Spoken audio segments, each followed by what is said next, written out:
Sveiki visi, šiandien pas mus svečiuose yra Lukas Sacevičius. Turbūt galėčiau jį pavadinti šešėlių, mokslo ir technologijų virtuozas veterinarijoje. Lukai, gerai pristačiau. Gerai. Iš tikrųjų, tai yra žmogus, veterinarijos gydytojas, nesenai mes esame pažįstami, bet jeigu būtų klausimas, ar galėčiau patikėti savo augintinį, savo šeimos narių augintinį, atlikti echoskopiją, vaizdinę diagnostiką, tai tikrai būtum to. Labai šauniai dirbi, labai gerai vertini ir tave, nežinau, žmonės myli, galima pavadinti taip vien už tai, ką tu darai. Taip, matosi iš tavęs. Turiu tau klausimą, koks buvo tavo pirmasis augintinis ir kaip aplamai veterinarija atsidūrė tavo pasaulyje? Mano pirmas augintinis tai buvo katinas, turėjom su šeima, kuris jau dėja senokai iškeliavęs yra. Ir atsidūriau čia iš tikrųjų taip pusiau netyčiom. Planas buvo pirminis stoti mediciną, bet truputėlį pritrūko iki nemokamos vietos. Atsidūriau veterinarijai, po pirmo kurso išbandžiau praktiką ir kažkaip labai tiko ta specialybė ir visai po to džiaugiausi, kad neįstojau į žmonių mediciną. Ir ten ir likau. Tai čia vis tiek, nes pas mane irgi kurse tikrai buvo žmonių, kurie svajojo apie būtent žmonių, kad noriu gydyti žmonės, bet po to kažkaip taip viskas apsivertė ir net į tą pusę po to nebenorėjo žiūrėti. Tai balų pritrūko ar ko pritrūko? Jo, pritrūko 0,12 konkursinio balo, kad įstoti nemokamą vietą. Supratau. Tai čia ta vieta, kuri iš tikrųjų lėmė turbūt geresnį sprendimą, negu būtų galbūt buvę. Iš tikrųjų jo, nes pasiklausius kiek iš studentų žmonių medicinos, po to jie labai mažai gauna tokios tikros praktikos arba yra atmosfera tokia nelabai. Palyginus pas mus, gauni daug daugiau prisidės prie gyvūno, daug daugiau tos tikros praktikos ir atsiranda gal didesnė meilė darbui labai greitai, palyginus su kitais specialistais. Tas tai tikrai iš tikrųjų tiesa yra ir bet kuriuo atveju žmonių medicina ir veterinarinė medicina tikrai jos yra kažkiek labai artimos, bet jos yra vis tiek skirtingos. Tai problema yra, net ne problema, tai kad mūsų pacientai nekalba. Tai iš esmės veterinarų būti yra nelengva, nes tu turi viską žinoti apie gyvūną ir net su savo pacientu net negali pasikalbėti.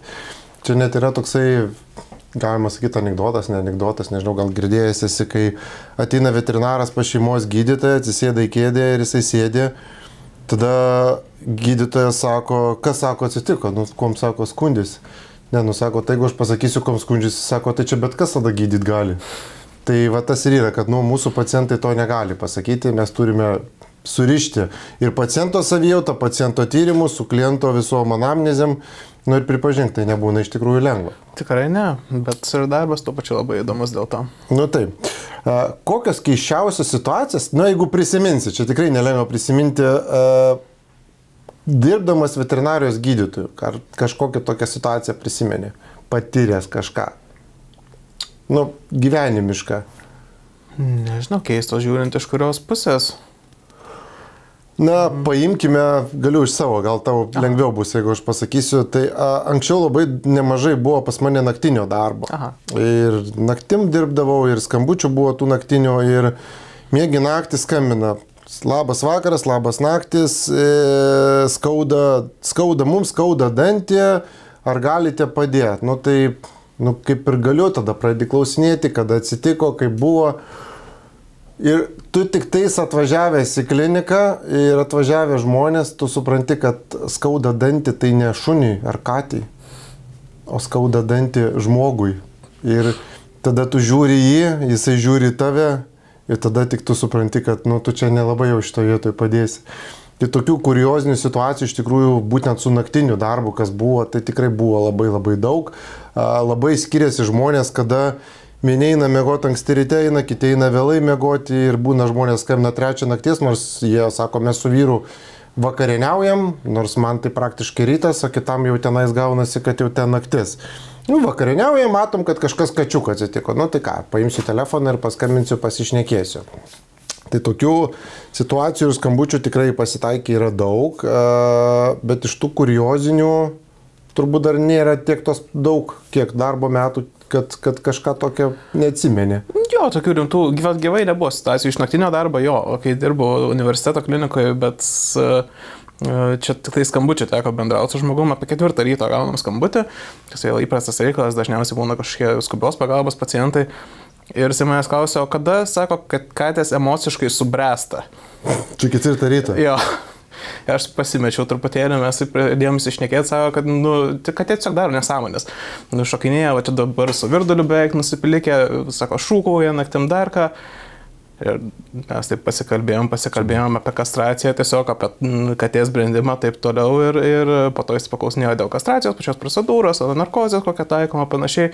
Jis išnekėjom gal 20 minučių su žmogum apie nieką vidury nakties ir atsisveikinom ir tiek. Tai jis suprato, kad katės rujoja, morčiuoja, kaip tai tariant. Tai čia iš tikrųjų tai būna tas jų pas juos ir šlapintis būna, ir lovos pradeda, ir ant stalo gali. Ir žmonės kartais galvoja, kad su gyvūnu kažkas pasidarė blogai, o iš tikrųjų tai yra hormonai. Jo, aišku, ten dar buvo anksti, ten katė buvo tik 4 mėnesiai, tai ten tiesiog jaunystė, bet toks įdomesnis buvo pokalbis kaip ankstyvam rytui. Kaip manai, ar gyvūnai gali pajausti mūsų emociją? Mūsų tai kaip žmonių ir kaip veterinarijos gydytojų? Tikrai taip, nes labai stipriai jaučiasi, pavyzdžiui, prieimas prie katės, ypač šunų dar kaip kada, bet katės labai stipriai reaguoja tiek į emociją savininkų, tiek į emociją gydytojų ir dažniausiai irgi su to fiksavimu, kačių laikymu tai yra ir bendrai prieimas prie gyvūno yra šiais laikais ganėtinai pasikeitęs palyginus per paskutinius 14 metų ir su to labai stipriai yra dirbama irgi. Kaip kuo mažiau gyvūnai sukelt streso. Nes jos tikrai jaučia tiek mūsų emociją, tiek savininko emociją ir mes negalim jų bijot, negalim parodyti savo baimės, negalim parodyti kažkokio išgąsčio ir turim labai ramiai, gražiai viską pasidaryti. Kaip galvoji, su kuo sunkiau galbūt susitarti yra, lengviau gal sunkiau šuo ar katė, nes čia yra labai skirtingi dalykai. Bet čia labai priklauso nuo gydytojo, nes irgi vieniem lengviau su šunim, kitiem lengviau su katėm.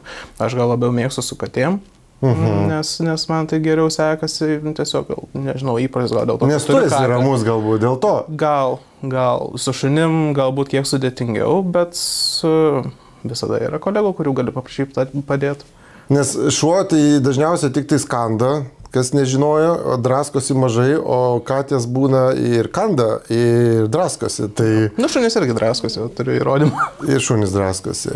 Bet kuriuo atveju buvo kada įkandęs šuo? Jo, daug kartų. Jo, taip, paprastai, tiesiog daug kartų. Jo. O katė? O, jo. Dar daugiau. Tikriausiai, jo. Bet tada, kai tau įkanda gyvūnas, tu tiesiog turi tą vietą taip sustingsti ir gerai, kėpuojam ir vėl iš naujo darom, nes gyvūnai, dėl ko jie kanda, tai dažniausiai ne dėl to, kad jie būna pikti. Labai retas atvejis, kada tu eisi, tau šuo iš niekur nieko kasi koją. Labai tikrai retas dalykas bus. O gyvūnas kanda tada, kada jis jaučia baimę, stresą ir nesupranta, kodėl čia jį kažkas laiko ir taip toliau. Tada jis, gynasi turbūt, pavadinkim ir tai. Taip, tai čia vėlgi prieimas prie gyvūnų ir tai, kad mes negalim parodyti kažkokio streso baimės ir jiem nekelt to streso ar baimės. O kaip nekelt streso žmonėm, pavyzdžiui, patark su kate? Kaip sumažinti baimę? Baimė veterinarijos klinikoje atvykus į ją, nes tikrai būna, kad ateina ir tas gyvūnas visas lekuoja, iš to narvo net jau baisu išimti, šeimininkas dar daugiau lekuoja už tą gyvūną tada ir gaunasi, kai du lekuojantis, tada jau nežinai nuo ko pradėti. Jo, tai pradžiai, kai einam į kabinetą, siūlom niekada netraukti katės prievartą iš bokso, mes tiesiog atidarom dureles ir leidžiam jai susipažinti. Jeigu ji nori išeis pati, jeigu vis tiek nenorės išeiti, tada atidarom bokso viršų, nuimam ir ją išsiemam arba paliekam boksiukai, idealiausiai, jeigu galim susitvarkyti, kad jai nekeista aplinkos, kuo labiau. Kitas variantas, visada galima apraminti katę prieš vizitą. Jeigu turim tos ypač, kurios lekuoja ir panašiai, rekomendacijos šiais laikais jau yra, jeigu gyvūnas atvyksta labai dideliam strese, nedaryti jokių procedūrų. Duodam namo vaistukų raminančių, keliauja namo, nebent tai yra kažkokia ekstrinė procedūra ar kažkokia jau liga skubios pagalbos reikalaujanti, duodam raminančių vaistukų namo, sugrįžtat po kelių dienų ir tada apsižiūrim. Jeigu vis tiek neveikia tas dalykas, tada katę lengvai seduojam arba narkotizuojam jau visai tyrimam. Nu, turbūt net yra tas sedacija, tai saugesnis dalykas yra, negu gyvūną ten, įsivaizduokit, kad 3 žmonės laiko ir ten įmamas kažkoks kraujas, tai čia gyvūnai yra žala, bet nenauda. Ir tu labai gerą pasakei, kad jeigu nėra tai ekstra pagalba, tai tas žmogus gali grįžti namo ir jisai atvažiuoti, nes dažniausiai tas problemos ir būna, kad katės nekeliautojas, jos turi savo namus, savo butą, namą, savo uždarą pasaulį ir tada išėję į lauką, tas pirmas važiavimas ar kažkoks, baisus yra stresas aplamai, automobilis, garsai, šviesos ir taip toliau, dar veterinarijos klinika, automatiškai antrą kartą jau turbūt lengviau bus. Šitas geras pastebėjimas, tarp kitko, jau net pats taip nebuvau pagalvojęs, kad galima patar žmogui atvažiuoti antrą kartą. Gerai, turiu tau tokį vieną klausimą. Kokių patarimų duotum žmonėms, kurie pirmą kartą sugalvojo įsigyti auginti? Artėjančios, dabar dažniausiai kas būna, kuriuo metu tai artėjančių švenčių proga. Artėja Kalėdos ir vėl visi pradės galvoti apie augintinį namuose. Po eglutę turbūt. Tai visų pirma, jeigu perkam veislinį gyvūną, turim visą pasidomėti apie gyvūno veislės specifikas, apie veislinės predispozicijas kai kuriam genetiniam ligom ir panašiai, susipažinti bendrai, kokio tai temperamento yra gyvūnas. Jeigu mes pasiemam gyvūną neveislinį kažkokį iš priegaudos, tai tada tie dalykai labai stipriai negalioja. Pirmas vizitas pas veterinarijos gydytoją visada rekomenduojamas yra gyvūną tik pasiemus kirminimui ar skepukui, jeigu viskas iš tos pusės yra sutvarkyta. Ir tos, kad jis būtų ganėtinai beskausmas. Tiesiog atėjom, apsižiūrėjom, pasisvėrėm, pasipratinom per svartyklių, davėm skanukų ir jūs iškeliavot namo, nieko neatsitiko. Ir po to jau pradėti su tom skausmingesnėm procedūrom, visokie skepukai, čipavimai ir panašiai, kad gyvūnas prisipratintų prie tos aplinkos ir jaustų kuo mažiau streso. Su katėm vėl gal sudėtingiau, nes jos taip ar taip ko gero stresuos klinikoje daugiau ar mažiau, su šunim šitą dalyką galima labai palyginus nesunkiai išsiugdyti, kad jie mažiau jaustų streso klinikoje. Bet tas planuojamas įsigyti, žmogus, tarkim, sugalvojo, planuoja įsigyti augintinį, tai kaip jam aplamai tą veislę turbūt įsirinkti, čia yra sudėtingas irgi dalykas, ar pirkti su dokumentais vėl, ar imti iš prieglaudos, čia toks daugelio metų diskusija, kaip iš tikrųjų teisingiausiai priimti ir turbūt to vieno atsakymo ir nėra. Ko gero, kad ne, nes pasimti vėlgi su dokumentais, tai tikrai nerekomenduojame veislinio gyvūnų be dokumentų visų pirma iš daugyklų, nes tai yra daug didesnis šansas, kad jūs turėsite tiek genetinių ligų, tiek kitų problemų, tiek gyvūno psichikos problemų galų gale. Bet visada su dokumentais geriausia, jeigu mes norim, tai patys pagal save turit nuspręsti pagal gyvūno temperamentą ir pagal savo temperamentą, taip kad jūs galėtumėte draugiškai bendrauti. Ir tik tai tiek iš tiesų, bet aišku, aš ir vėlgi esu tos nuomonės, kad mes turim labai užpildytas prieglaudas ir jeigu jūs neturit poreikio tikrai veisiniam gyvūnai, nenorit jo sportui ar darbui ar kažkam. Ištuštinti tiksliau prieglaudas. Im gyvūnus iš prieglaudų ir kad jos nebūtų tokios perpildytos ir kad nebūtų taip sunku ir kolegom prieglaudose dirbti visiems, bet kad tie gyvūnai nebūtų po to užmigdomi. Taip, ir turbūt vienas dar irgi labai svarbus aspektas, kad švenčių proga, artėjančių Kalėdų proga dažniausiai net prieglaudos iš viso net nedovanoja tų augintinių, dėl to, kad gyvūnas yra nedovana, tai reikia tą žinoti ir nepamiršti, o gyvūnas yra šeimos narys ir labai atsakingas gyvenimo momentas, kuris 15-20 metų gali tau nesikeisti, o gyventi kartu. Klausimas visą laiką būna toks pats superinis iš žmonių. Tai jūs, kadangi esate gydytojas, tai jūs man dabar pasakykit, kokią man įsigyti veislę, kuri nesirgtų, nesišertų, mažai valgytų, būtų sveika, nereikėtų su pavadėliu vedžioti, maudyti labai nereikėtų. Tokia veislė. Nėra tokios. Aš ir kitaip atsakau. Jo, realiai tokios nėra. Mažiausiai sergantis gyvūnai sveikiausi, ko gero, yra mišrūnai, neveisliniai, nes tada pamažėja tų visų genetinių ligų rizika, bet ir tai negali sakyti, kad jie visi neserga ar dar ką, priežiūra vis tiek reikalinga visiems vienoda, dresūra reikalinga visiems vienoda, kiti lengviau pasiduoda, kiti sunkiau, bet principai yra visi tie patys visiems. Kokie, kaip galvoja, veterinarijos gydytojo aspektai turėtų būti dirbant su gyvūnais? Ir mes jau apšnekėjom, aišku, bet su agresyviais gyvūnais. Tai vienas, nežinau, tu jau daug ką pasakei, bet turbūt ramybės išlaikymas?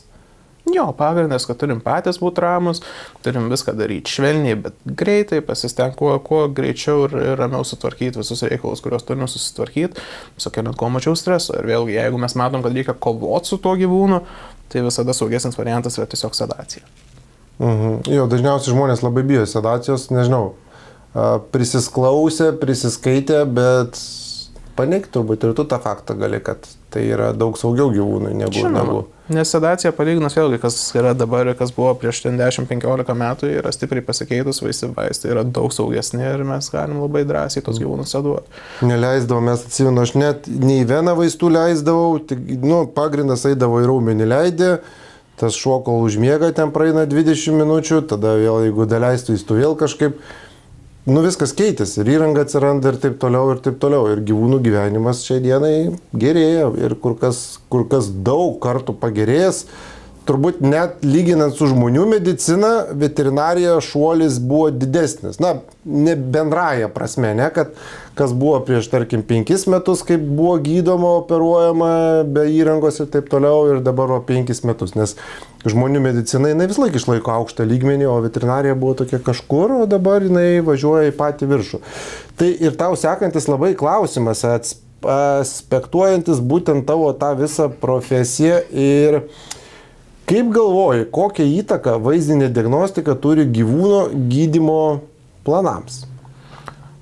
Pati didžiausia įtaka tai visų pirma, kad mes ir surandam diagnozę. Labai dažnai mes tiesiog gydom gyvūną pagal kraujo tyrimukus ir pagal klinikinę apžiūrą pasitaiko tas variantas. Atsiprašau, pertrauksiu, ar turi atvejį konkretų, kada vaizdinė diagnostika labai padėjo nustatyti ligą, kada kitais būdais tiesiog būtų neįmanoma to padaryti aplamai? Tai čia daug tokių atvejų yra, manau, bet kokie kardiologiniai pacientai, sakykime, čia ne tiek mano specializacija, bet kardiologų galbūt, bet ateina su širdies problemą, mes negalime jam paskirti vaistų be kardioechoskopijos ir nustatytos tikslios širdies problemos, ar ne? Tai šitas variantas, visos jūsų specializacija, neonkologinės ligos, mes jų irgi be vaizdinės diagnostikos nenustatysim ir mėginių surinkimo, nebent tai yra išoriniai navikai. Jeigu kažkur tai yra vidaus organuose, plaučiuose, panašiai, tai mes pasitelkiam vaizdinę diagnostiką ir mėginių surinkimą tos dalykus išsiaiškinti. Didžioji dalis šlapimo takų problemų irgi. Kažką mes galim pasakyti galbūt iš šlapimo tyrimo ar kraujo tyrimo, bet didžioji dalis vis tiek reikalauja echoskopijos. Tai... Jo, aš irgi pastaruoju metu apie tai labai daug šneku, nes daugelis žmonių galvoja savo gyvūnam, pasidarom kraujo tyrimus ir mes jau esame sveiki. Tikrai yra taip galvojama ir dabar dar daugelis ir jūsų, kurie žiūri, tai nežinau, aš gal sakau už save, Lukas galės arba paneigti ar patvirtinti, kad kraujo tyrimai, jeigu gyvūnas jaučiasi gerai, tą momentą, ateina, uodega vizgina, žvalgosi linksmas, jo kraujo tyrimai ir bus dažniausiai geri. Bet jisai gali būti toks pat linksmas, bet atlikus echoskopiją galima rasti tokius didelius pažeidimus, kurie, greitų metų gali visiškai pakeisti kardinaliai gyvūną savijautą. 3-2 mėnesių bėgiai gali viskas apsiversti aukštinkojom. Tai pas tavo diagnostikoje ir visame echoskopijoje šitoje, apie ką mes šnekame, tai tu kasdieną su tuo susiduri, kada yra turbūt tokios visos situacijos, kada tu randi, nors šeimininkas sako, kad gyvūno savijauta visiškai yra gera. Ir pagrindinės turbūt, nežinau, kiek aplamai rekomenduotum žmonėms atlikti su gyvūnais echoskopiją. Kraujo tyrimus ir echoskopiją. Tiesiog profilaktika. Kokios tavo būtų rekomendacijos? Kas metus bent jau. Nebent mes turim kažkokių nustatytų problemų, tai tada gydytojas paskiria irgi kontrolinius vizitus, kiek jis laiko mano, kad tai yra reikalinga. Įprastai tai rekomendacija yra kas metus pasitikrinti, ar viskas yra tvarkoje. Ir echoskopija, ir kraujo tyrimus? Manau, kad taip. Vyresniem gyvūnam, ypač jaunesniem, galbūt jo mes mažesnis šansas, kad rasim kažką, tai galim taip griežtai tai nežiūrėti, bet saugiausia vis tiek kas metus pasitikrinti. Nuo kokio amžiaus jau yra rekomenduotina gyvūną tikrinti kas metus laiko? Tavo čia asmeninis, ne. Aš manyčiau, nuo kokių 6-7 metų galbūt jau ten tada griežčiau kas metus, bet ir prieš tai tikrai nepakenktų ir jaunesniam gyvūnui. Ypač jaunam, bet irgi pasiimtam, sakykime, įsitikinti dėl kažkokių įgimtų problemų, visada galima pasitikti tiek echoskopiją, tiek kraujo tyrimus, pasitikrinti, ar viskas yra tvarkoje. Nes echoskopija iš tikrųjų tyrimas, kuris duoda labai daug naudingos informacijos. Ir mes šnekame, kad reikia visiems tikrintis. Klausimas tau toks kolegiškas, draugiškas. Kada sveikatą tikrinais? Kas metus laiko. Taip pat, irgi kas metus. Sakykim. Jo. Dauginant iš daugiau kartų. Iš tikrųjų, kodėl ir sukėlė juoką, nes daugelis žmonių savo gyvūnus prižiūri daug labiau negu save. Nu, taip jau yra. Ir gyvūnus veda kas metus, ir kas 2, ir kas 3, bet savo sveikatą mes irgi kartais pamirštame. Tai kad vienos klientas buvo geras posakis. Mums reikia prižiūrėti savo sveikatą vien tam, kad mes galėtume prižiūrėti kitų pacientų sveikatą. Tai ačiū tau, kad šiandien atvykai. Buvo labai smagu su tavim pakalbėti. Ir kaip ir prieš tai minėjau, kad esi labai šaunus gydytojas, ne tik tais echoskopijos prasme, kad tame lygmenyje labai sparčiai augi ir dar kai visą laiką turbūt su viskuo yra kur augti. Bet, kaip matote, žmogus su veterinarija susiduriantis ramybė. O ramybė ir gyvūnai yra turbūt vienas pagrindinių dalykų, kad atėjus pas gydytoją, tu jautiesi ramus, nes tu žinai, kad tavo gyvūnui, stresas neišvengiamas, bet kuriuo atveju, bet gyvūnui bus viskas padaryta švelniai ir gyvūnas nepatirs papildomo streso, kada veterinaras yra įsiaudrinęs, bėgantis ir tam gyvūnui bus tik tais blogiau. Kitaip tariant, kai susitinka vienas ramus, kitas ne, tai tas ramus gali nuraminti tą neramų. O jeigu 2 įsiaudrinę, tai nieko gero nebus. Tai ačiū tau. Ačiū tau, Lukai, o dar turiu mūsų dovanėlę, tai kad rudenį nesušaltum, žiemą nesirgtum ir bet kuriuo atveju pasirūpinkime ne tik tais mažųjų keturkojų draugų sveikata, bet ir mums patiems reikia kartais prisižiūrėti. Tai ačiū, kad buvote ir su mumis buvo Lukas ir Paulius. Jeigu patinka, apie ką mes aplamai kalbame, šnekame, nes šios temos yra aktualios veterinarijoje ir ne tik, galite paspausti subscribe ir uždėti pliusiuką. Tai mums labai smagu, kad mes esame informatyvūs jums, o toliau sekite mūsų laidelę ir žiūrėkite, kokie bus tolimesni pašnekovai. Iki greito.